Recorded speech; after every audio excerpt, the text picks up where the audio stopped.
తెలుసు కదా movie review.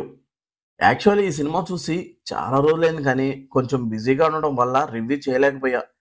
ఈ పాటికి ఈ సినిమా ఎలా ఉందో మీకు తెలిసే ఉంటుంది. కానీ నాకు ఈ సినిమాలో ఏమనిపించిందో అది మాత్రమే ఈ వీడియోలో చెప్తాను. ముందుగా ప్లాట్ విషయానికి వస్తే సిద్ధుకి మ్యారేజ్ అయ్యి తన లైఫ్లోకి ఎక్స్ గర్ల్ ఫ్రెండ్ తిరిగి వచ్చాక ఏమైంది అనేదే స్టోరీ. ఇక సినిమా విషయానికి వస్తే నాకైతే నచ్చింది సినిమా. రొటీన్ లవ్ స్టోరీస్ చూసి చూసి బోర్ కొట్టిన నాకు ఒక కొత్త ఫీల్ ఇచ్చింది మూవీ.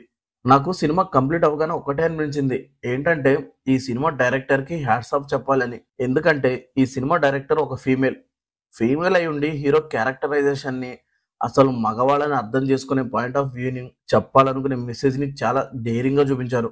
సినిమాలో హీరో క్యారెక్టర్ ని బాగా డిజైన్ చేశారు. హీరో పెయిన్ ని అర్థం చేసుకునే వరకు హీరోది ఒక మెంటల్ మైండ్ అని అతని క్యారెక్టర్ ని ఇంట్రెస్టింగ్ గా డిజైన్ చేశారు. హీరో క్యారెక్టరే కాదు, హీరోయిన్స్ క్యారెక్టర్స్ ని కూడా బాగా డిజైన్ చేశారు. ఇది ఒక లవ్ స్టోరీ కానీ ట్రీట్మెంట్ డిఫరెంట్ గా మోడర్న్ వేలో ఉంటుంది. స్టోరీ కానీ స్క్రీన్ ప్లే కానీ ఇంట్రెస్టింగ్ గా ఎంగేజింగ్ గా ఉంది.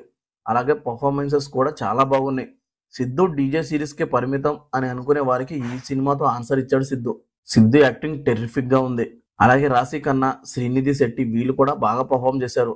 సినిమాకి ఇంకో ప్లస్ వచ్చేసి BGM and songs.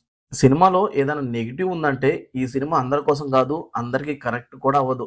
Hero character కి కనెక్ట్ అయ్యి మెచ్యూర్ గా ఆలోచించే వాళ్ళకి ఈ సినిమా నచ్చుతుంది. మిగతా వాళ్ళకి ఈ సినిమా పెద్దగా నచ్చకపోవచ్చు.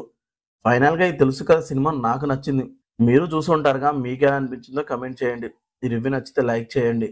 మళ్ళీ నెక్స్ట్ వీడియోతో కలుద్దాం. Thank you for watching.